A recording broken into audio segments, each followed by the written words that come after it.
The year is 2009. Black Eyed Peas and Britney Spears rule the pop charts. Barack Obama is the new president.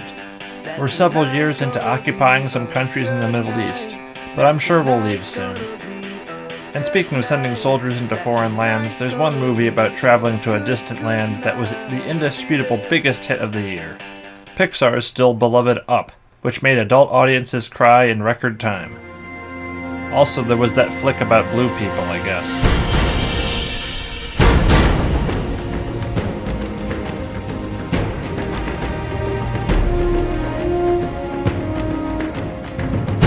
Yes, at $2.7 billion in box office revenue, Avatar is truly a titan of money. But you need to make some cultural impact to rake in that much dough, right?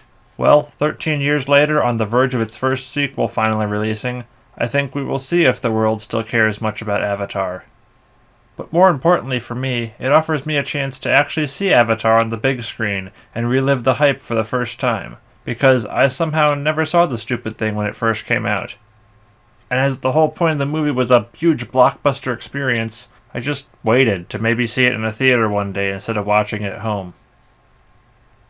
Harry Potter Part 6 also came out in 2009 and was the only one of those I didn't see in a theater. It was a year I was just missing out on pop culture. I was busy with high school, I guess.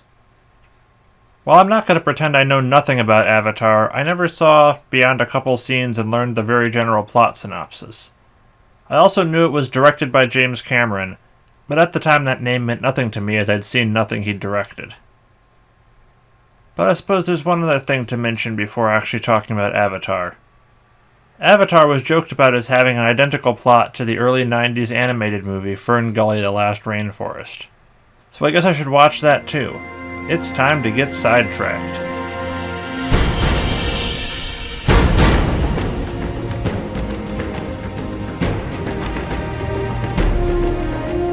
I'm kinda cheap. Despite paying to see Avatar in IMAX, I didn't want to pay to watch FernGully. And for that, I turn to today's sponsor. Seeing if your local library has it. That's right, it's FernGully on DVD, physical plastic media, the way nature intended. So, how is the movie? The Last Rainforest is an interesting title because the forest in the movie is never stressed to be the final forest on Earth or anything. It's only the movie title telling you that. There's also one small problem hanging over the whole movie. FernGully just isn't very good. I probably upset some nostalgic people with that statement, and I probably would have liked it if I watched this when I was a kid, but this is very much a kid's movie. The characters are bland, the plot is bare bones, and the humor is extremely dated. Robin Williams is wasted as the comic relief character Batty, who, unlike the genie in Aladdin, is just annoying and could easily be removed from the movie with no changes. The good thing I can say about FernGully is that the animation's nice. I like the harsh abstraction and colors for a lot of the scenes of the big logging machine, and the limited use of 3D models is well disguised, and if it looks unnatural, well, it literally is something that's unnatural. Also, the villain song slaps, which is always a big positive in my book.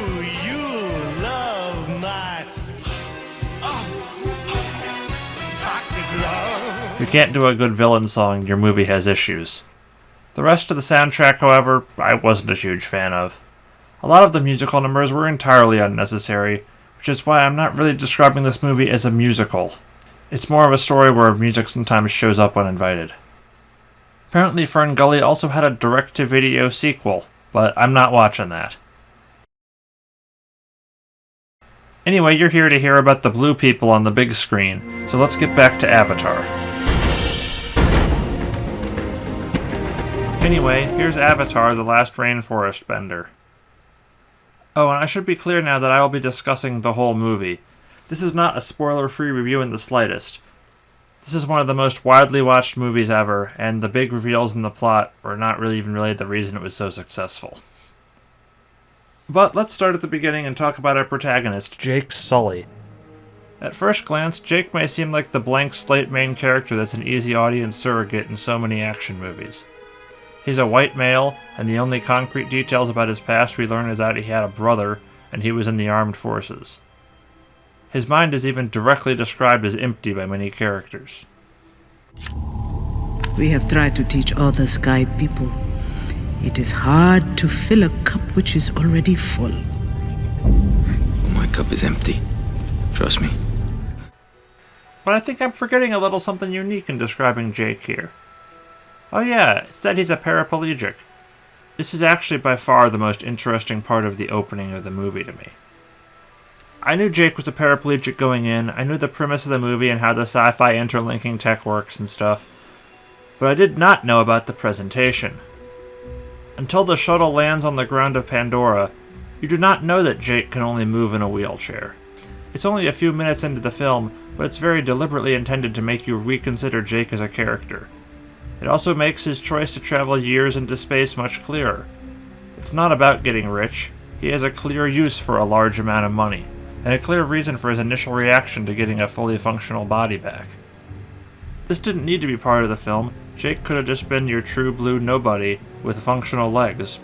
But instead, it is just one of the many extremely well-executed decisions to give more than is strictly necessary to the audience, making Avatar a lot more rich and interesting than its basic plot would indicate from a summary. While gathering footage for this video, I also found out that the alternate extended cut of the movie has a scene of Jake on Earth in the opening where we see him clearly in a wheelchair. I am glad this was not in the theatrical cut because it's completely unnecessary and ruins the carefully considered opening. This movie isn't about Earth. We do not need to see Jake getting in a pathetic bar fight at the start of the movie. From here on out, I'm only talking about the theatrical cut, as that is what I missed seeing in theaters 13 years ago and what made billions of dollars.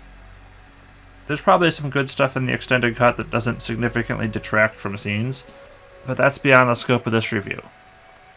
Cut scenes aside, we aren't told much at the start about how things are on Earth.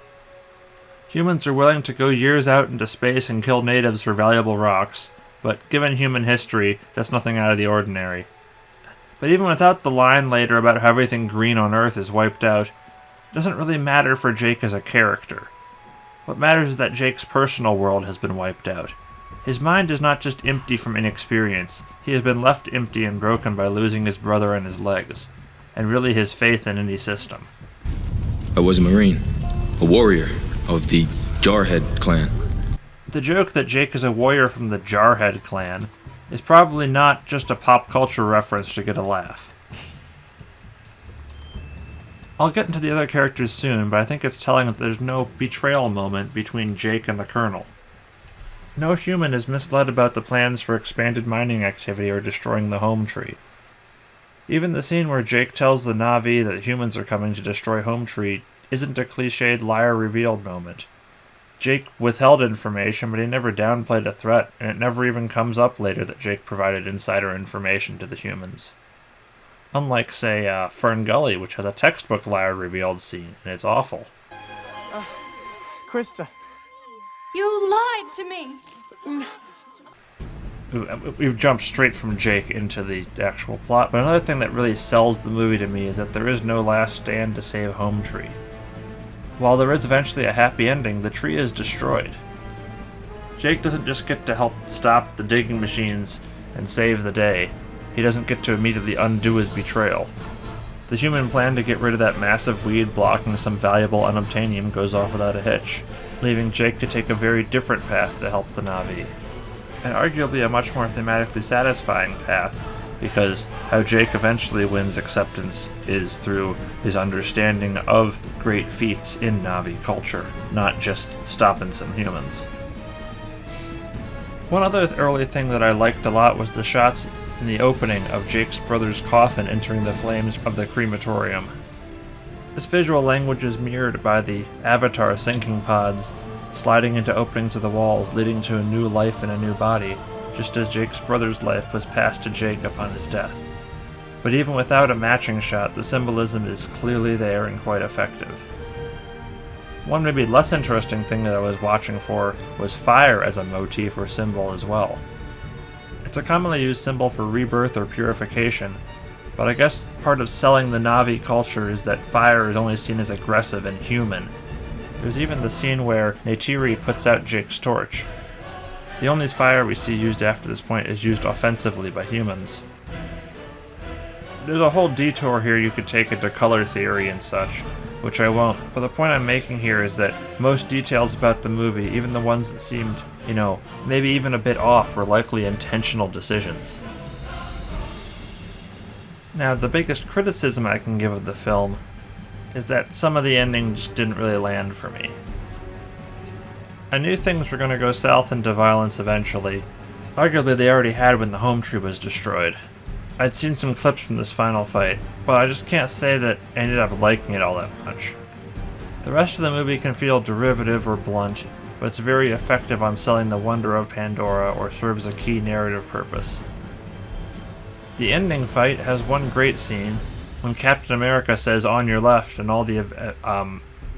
all the animals show up to join the fight as well. That felt extremely triumphant. Even the spirit of Inu is aiding them in the fight.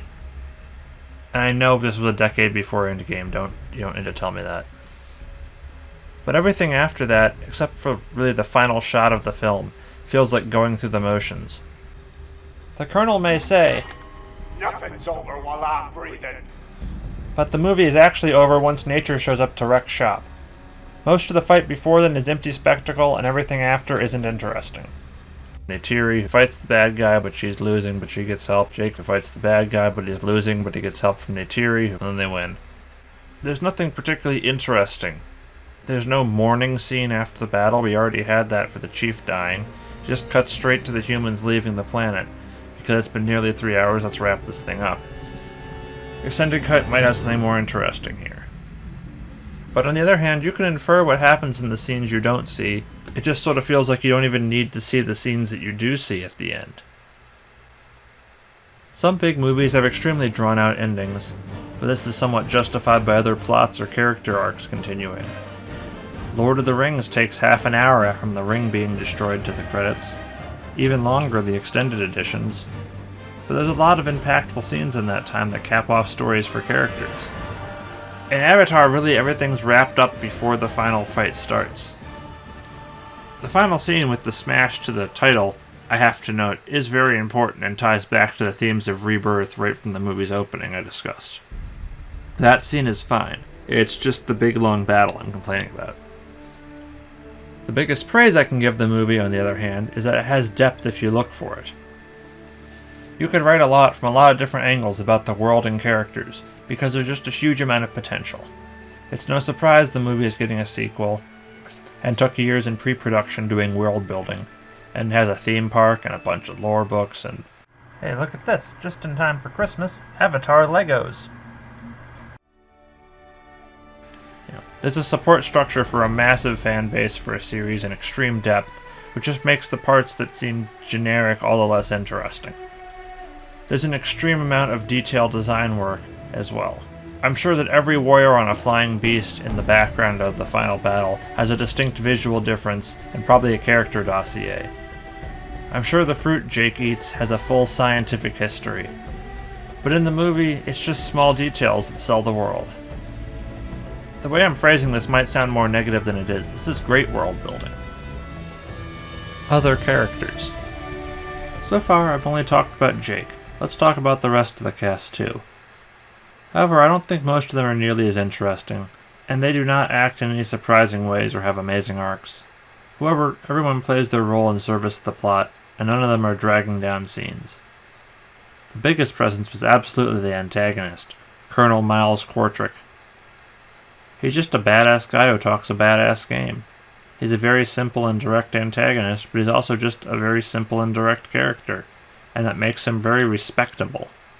There's no deception to other characters or the audience about what the Colonel's going to do. And really the most important part of the final battle, if I'm going to give it any praise, is Miles proving himself to actually be the badass that he talks about. He's just way too cool of a character to let a small thing like a plane crash take him out. He's going to climb into a mech and jump out of the wreckage that falls from the sky to continue the fight, even though he's fighting a lost battle, refusing to surrender.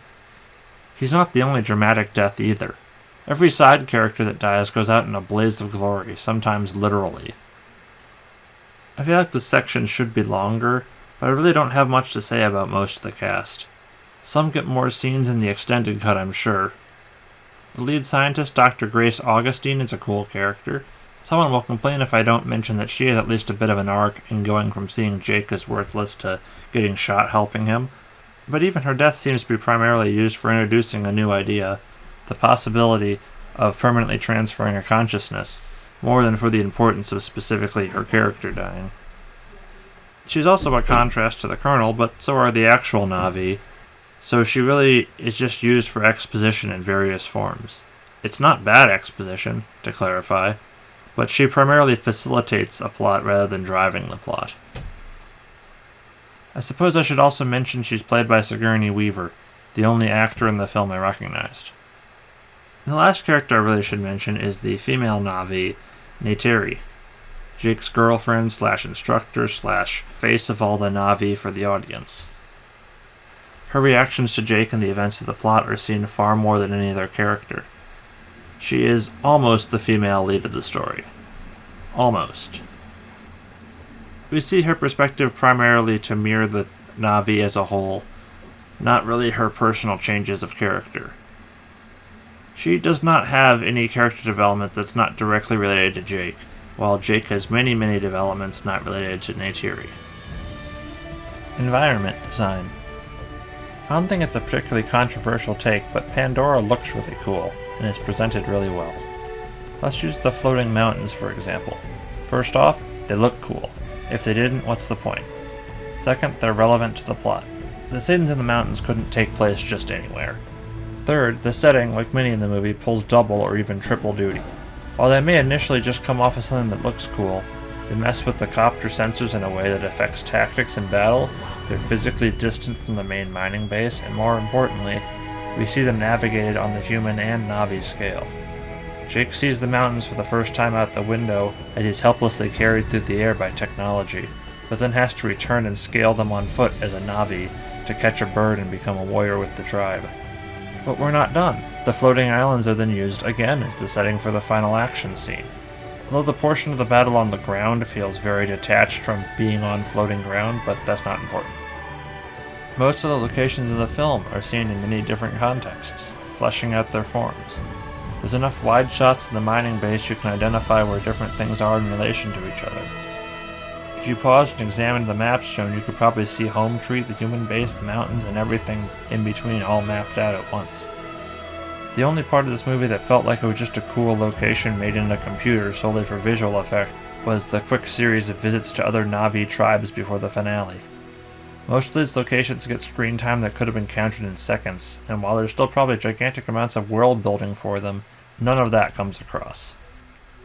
I guess the spaceship in the opening isn't really explored either, but it's probably for the best to ignore questions about how space travel works in this movie. It's not about space.